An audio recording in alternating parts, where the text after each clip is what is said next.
Less than 2 years ago, I received a hand-me-down bow from a friend of a friend. It was the first time I had really ever shot a bow in my entire life at the age of 32 years old, and I was absolutely hooked. I've always wanted to get into hunting, mainly to harvest and source my own meat.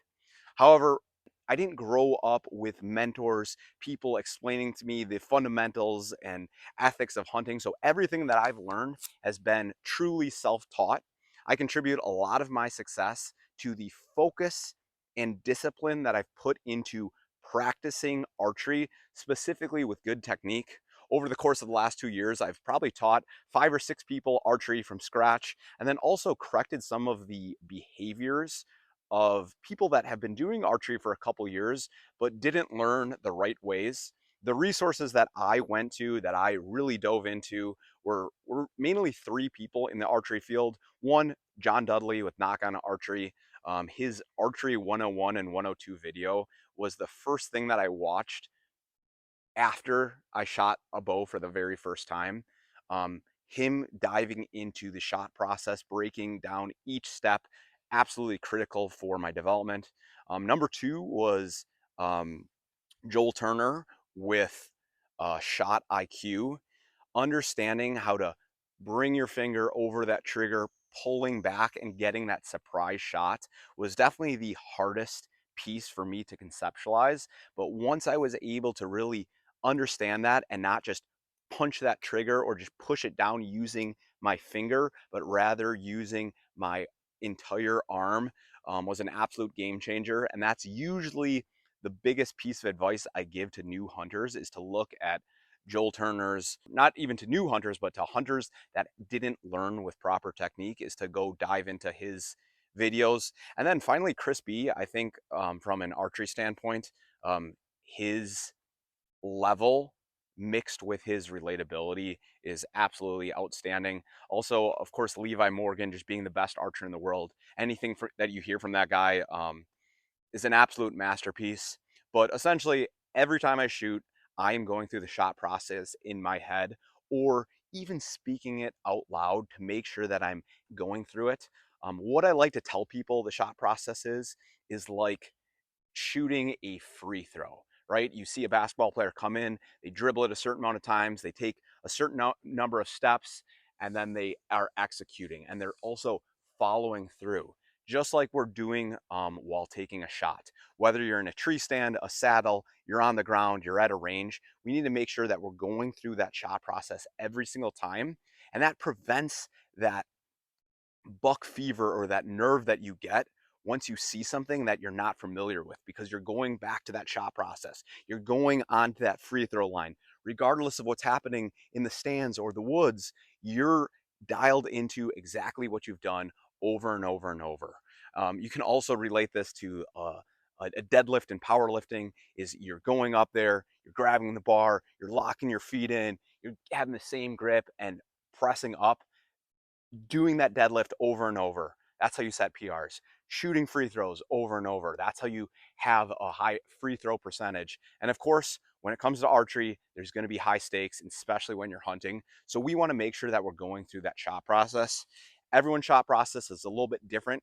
You want to make sure that you're building your own so you can understand. So the first time, I'm just going to go through the shot process. I'm going to speak it slowly to you. And then the second time that I'll shoot, I'll go a little bit quicker through it so you can kind of understand what it's like in real time. So, first thing that I'm going to do, and the first thing that I say when it comes to my shot process, is feet. I make sure that my feet are square to the target. Second, I go grip. I want to make sure that I have a deep grip with a low wrist and have it light.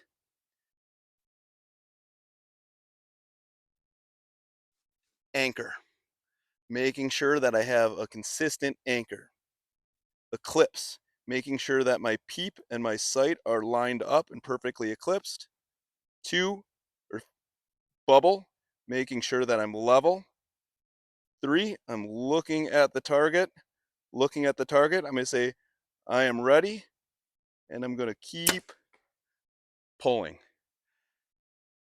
I broke that shot a little bit early is I want to make sure that I'm really pulling with that elbow, pulling with that arm, releasing it.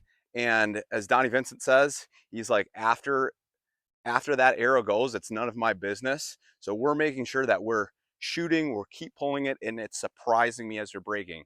As long as I'm looking at that target, as long as I'm looking at that hoop, that ball, that arrow is going to go into that right direction. So I'm always just looking, staring at the target. Once that pin's in there, I say I'm ready, and I keep on pulling. So next shot, I'm going to do this one a little bit faster. This is a little bit more of a real-time aspect of what I'm saying in my head or out loud when I'm shooting. I'm going to shoot at this target. It's 22 yards away. Feet, grip, anchor, eclipse, level. I'm ready. Keep pulling. That's a little bit quicker to my shot in general. Of course, when I'm not speaking it out loud, I'm going to go a little bit faster, and I'm going to be doing it in my head, and especially if there is an animal out in front of me. So this last shot, I'm just going to go through my entire shot process in my head, and I'll maybe even try to whisper it. Feet, grip, anchor, eclipse, level. I'm ready. All right, that's it. That's a little bit about the shot process. These are things that I wish I would have known. These are resources that I would go to. Again, John Dudley, Knock on Archery, Archery 101, Joel Turner, Shot IQ process, understanding how to get a surprise break by keep on pulling, making sure that we're not punching that trigger.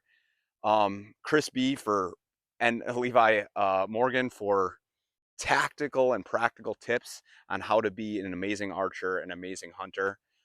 Put those together, learn it. If you've been doing this for several years and you feel like you're not a good archer in general, these are some fundamental aspects that you can go back to, making sure that your free throw is dialed.